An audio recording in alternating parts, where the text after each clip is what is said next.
Excuse me, ஒரு 19 வயசு பொண்ணுக்கு நடந்த ஒரு விஷயம். நம்ம லைஃப்ல நம்ம எவ்வளோ டைம் நம்ம வேஸ்ட் பண்ணியிருப்போம். இந்த ஒரு நிமிஷம் எனக்காக இந்த ஒரு வீடியோ பாருங்க, ஒப்பீனியன் சொல்லுங்க. மூச்சு திணறல்னு ஹாஸ்பிட்டல்ல அட்மிட் பண்ணா ஆபரேஷனுக்கு அப்புறம் பொண்ணு இறந்துருச்சு. கோயம்புத்தூர் அன்னூர்ல நடந்த சம்பவம். 19 வயசு பொண்ணு ஹரிணி. அந்த பொண்ணுக்கு மூச்சு திணறல்னு ஹாஸ்பிட்டல்ல அட்மிட் பண்ணிருக்காங்க. அப்ப ஒரு ஆபரேஷன் பண்ணணும்னு சொல்லி ஆபரேஷன் பண்ணிருக்காங்க.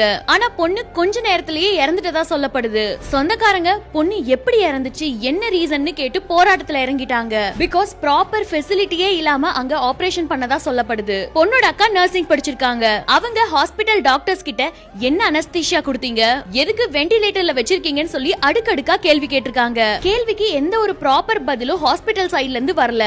இப்போ பொண்ணோட உடம்ப நாங்க வாங்க மாட்டோம், எங்களுக்கு என்ன நடந்துச்சுன்னு தெரியணும்னு பொண்ணு வீட்டு சைடுல சொல்லிருக்காங்க. அன்னூர் போலீஸ் இப்போ இன்வெஸ்டிகேஷன் நடத்திக்கிட்டு இருக்காங்க. போஸ்ட்மார்ட்டம் ரிப்போர்ட் வந்தாதான் உண்மையிலேயே பொண்ணுக்கு என்ன ஆச்சுன்னு தெரியும். இப்போ இந்த வீடியோ நீங்க பாத்தீங்கல்ல, நீங்க என்ன சொல்ல வரீங்க இந்த ஒரு சம்பவத்துக்கு? எனக்கு தெரிஞ்ச மேக்ஸிமம் கவர்மெண்ட் ஹாஸ்பிட்டல்ஸ்ல தான் இந்த மாதிரி நடந்திருக்கு. ஏன்னா அங்க அதிகமா ஃபெசிலிட்டிஸ் அந்த மாதிரி இருக்காது. ஸோ இந்த மாதிரி நடக்கிற சான்சஸ் இருக்கு. பட் பிரைவேட்ஸ்லயே இந்த மாதிரி நடக்குதுன்னா அது கொஞ்சம் கவனிக்க வேண்டிய விஷயம் தான். ஆனா பிரைவேட்லயும் நடக்குதா ஆரம்பிச்சிருக்கு. அது வெளியே வருது இல்லை பெருசா.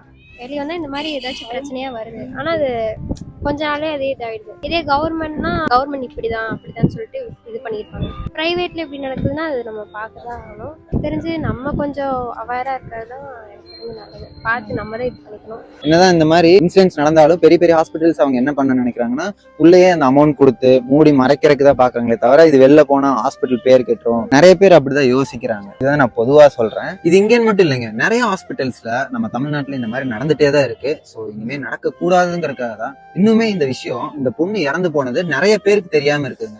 அதுக்காக தான் உங்களுக்காக உங்களோட ஒருத்தனா நின்று இந்த வீடியோவை நான் உங்ககிட்ட கொண்டு வந்து சேர்க்கிறேன். இறந்து போன ஹரிணின்ற அந்த பொண்ணுக்கு ஒரு ஜஸ்டிஸ் கிடைக்கணும். அது உங்க கையில தான் இருக்கு.